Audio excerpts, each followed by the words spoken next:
and to dictate for society. That was the power they wanted to take Jesus to. But they needed him to be caught off guard through the things he spoke, so that he become legal for that power to exert its authority. So this kind of power is highly legalistic, but it is invested on thrones. So there is a power that thrones bear that makes what they say to become law in the territory. And I'll explain this to you. You can be a king and not reign.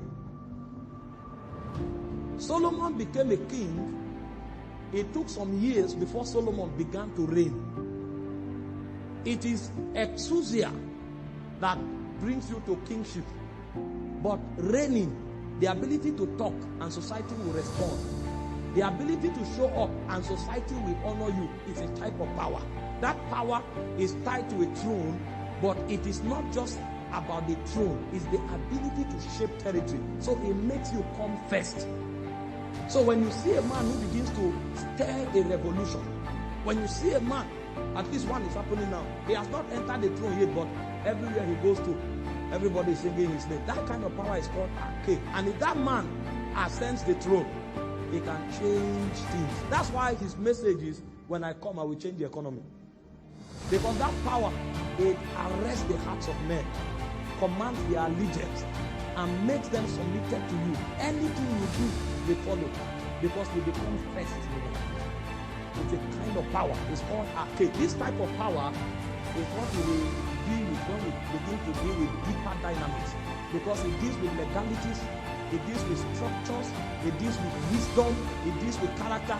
A lot is involved to be able to wield this kind of power. The reason some persons have exousia, they are in authority, but nobody respects them, is because they don't have a key. So a man can be in government, but all he's doing is marrying wives. Have you seen some kings in recent times that are only marrying wives? So a king that should be hallowed, they now look at him and say, all he's doing now is marrying. Is a king that marries. So he is in a place of authority, but he doesn't have honor. So there's exousia, but there's no arcade. So when that kind of king speaks, people will say, go sleep. Stop to make noise here. That's a king they are talking to. But there's another king that when he's coming, people will dress up and stand on the road just to wave him. Even if he talks, if it has not yet become a law, they will start doing it. So such kings don't talk. In fact, they are careful to tell you what they desire. Because if they just say, I desire this, people will kill themselves for it to happen. It's called the arcade. It's a type of power.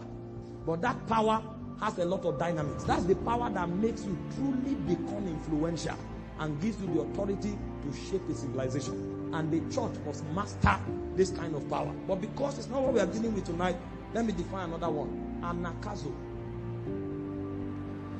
Luke 14:23. He created a banquet, nobody came. He now said, go to the highway and compare. This one is a power that overrides your will. So there is a kind of power you can come into that when you talk, even if people don't like it, they have no choice. I give you a physical example. Somebody has a company.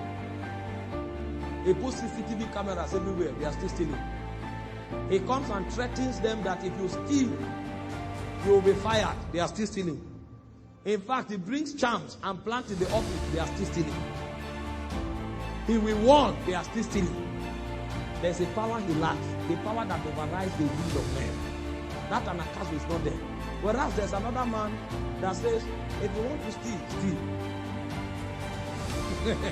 And everybody will advise themselves not to steal. They don't just want to imagine what will happen. Because that one is a compelling force. The moment you discern what the person wants, you enslave yourself to it. It's called anakazo. It's a type of power. And there's a technology for wielding this power. We will deal with that because this one too is a bit advanced. Then you have the common powers that we know. Okay, let me define another one before I come to the ones we know. There's a power called energio. Energio is in 1 Corinthians chapter 12 verse 6. It said, that self-same spirit walketh in us. So this power gives you the ability to walk a dimension, to walk a protocol, to walk a reality. In fact, for you to be able to operate dunamis, For you to be able to operate exousia, for you to be able to operate ischus and kratos, you must first of all have energio. It's as energio begins to work in you that you begin to maximize dunamis. Everybody here, if you are baptized in the Holy Spirit, there's dunamis on your inside. But you may need another power to awaken dunamis. That's why you can't speak in tongues. You just lie down, you sleep. Even when you want to speak in tongues, you sleep and doze off. You want to read the Bible, you doze off. There is a power that activates. That is the power that works. That power is called energio. And there is a dynamic for awakening that power. So as we are dealing with the dynamics of power, the doctrine of power, we will look at how to operate arche, we'll look at how to operate anakazo, and we'll look at how to operate energio. These ones will give you advantages that will make you impactful in your generation and in your territory. But there are other dimensions of power that you need for everyday living. Very vital. Number one is exousia. Exousia is delegated authority or power of Antonio. It is tied to a position. That's why I was using the office of a governor a moment ago. So that kind of power is related to a position. This is why the moment you were born again, you became exousiad. He said in John 1:12 that as many as received him, to them he gave the exousia to become the sons of God. So it is a right kind of power, positional kind of power that helps you to wield the authority of another. Are we together? It's called exousia. A policeman standing on the road, even if he has not eaten, if he stretches his hand, a trailer will stop. Naturally speaking, the trailer should be able to crush him. But what is operating with is exousia. It is the government that bestowed that authority on him. So when he lifts his hand, the trailer, even though the trailer is many tons heavier than the policeman, has much more energy, the trailer will have to stop. Because, in fact, when you see some policemen, you will appreciate exousia. You are going to some places and you see officer will come like this. Stop there! The smaller ones are more aggressive. You will not look at him and a giant will stand like this. Keep quiet! Sometimes exousia is more glorified with soldiers. You see a soldier walking like this, and this soldier is at your waist. And then somebody who gyms will come with muscles. The soldier will say, do frog jump. He will carry himself and his muscles and be doing the frog jump. If he boxes the soldier, the person will faint. But the guy has exousia. So exousia doesn't have to do with inner strength. It is delegated. And so when your revelation begins to grow, you begin to grow in exousia. So you know how that power came and you know how to align with it. So it's an authority kind of power delegated upon you because of the position you have been brought into. This is why we have to be brought into a position with Christ to be able to operate exousia. And then you have what we call dunamis. Dunamis is inherent power and is the ability to create change. And so the policeman, even though he has exousia, if it's on the 7-day fast, he won't have energy to raise his hand. So one power authorizes him to be able to coordinate the affairs, but another power gives him the energy to come and work the other power. So if the man is hungry, if he has not eaten for 14 days, even though raising his hand can stop the trailer, there will be no energy to raise the hand. So the ability to cause changes is a kind of power. That one is inherent and intrinsic. It's called dunamis. And then you have what we call ischus. Ischus and kratos are two kinds of power. But these kinds of power, they are like the foundations of exousia and dunamis. I will deal with them a bit more thorough. But the way it works is this. No. Ischus and kratos are the foundation of kratos is the foundation of dunamis. Ischus is the foundation of exousia. Hold that in your mind. When I'm explaining dimensions, I will touch it better. And then you have what we call megatos. Megatos is a type of power that quantifies the outcomes of your manifestation. It's in Ephesians chapter 1 verse 20. It's called mighty power, great power. So when Jesus was raised from the dead, he said megatos was at work. He said that was the power he wrought in Christ when he raised him from the dead and set him in the right hand of God in heavenly places. So these are 7 major dimensions of power, or 8 major dimensions of power. But because I want to show you about levels of power, I will pick out 4 of them as a case study. So as I show you levels, I will also show you dimensions.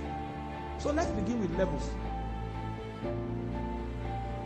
The reason levels are important is because you may have something, but you may not have it enough. And so that thing you have is actually the right thing you should have. But you are not getting the desired result because you don't have it enough. And so in the economy of power, every result has a measure. If the measure is not attained, the manifestation will not come. Even, at least almost all of us have written exams before. There's such a thing called F9. When you have F9, it means 0. But actually, you score 39 points. But what will give you a pass is 40. So, the person who scored 14 is the same as the person who scored 39. Because all of them don't have enough.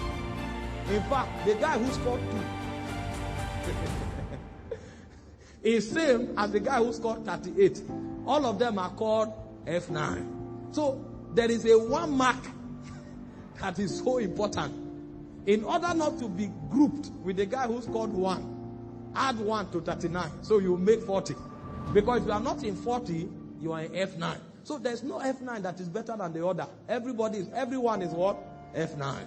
So that's how power works. There's a level you must attain to produce a result. Now, when you on your generator at home, you on the bulbs, you won't hear any sound from the gen. But the moment you plug electric heater, the gen will produce a different sound. And if the gen doesn't have sufficient kVA, the gen will what? Trip off. That means the gen can produce electricity, but it doesn't produce sufficient electricity to deal with heater. So you see some people, they wake up in the morning, somebody has a headache, they pray for the person, headache goes, they confront cancer. The faith is good, but virtue has to flow. On the scale of faith, the lowest faith can deal with the highest problem. But the problem is that there are dynamics in this matter. In Luke 6:19, when they taught Jesus, Jesus didn't know. So Jesus' faith was not working. He said virtue went out of him. So it was the virtue that healed the people, not his faith. And most of the things you deal with is virtue that will go to work. You will only deploy faith when you are conscious. And there are many things happening in and around your life that you are not conscious of. So you need virtue in sufficient measure to deal with those things. You have sufficient power to run a kiosk. God now gives you a vision, like Sister Carissa was teaching, to start a supermarket. The demons that fight people who have supermarkets, the aggression with which they come is different from the ones who manage or battle with people who have kiosks. And so as you are going to supermarket level, you need more capacity.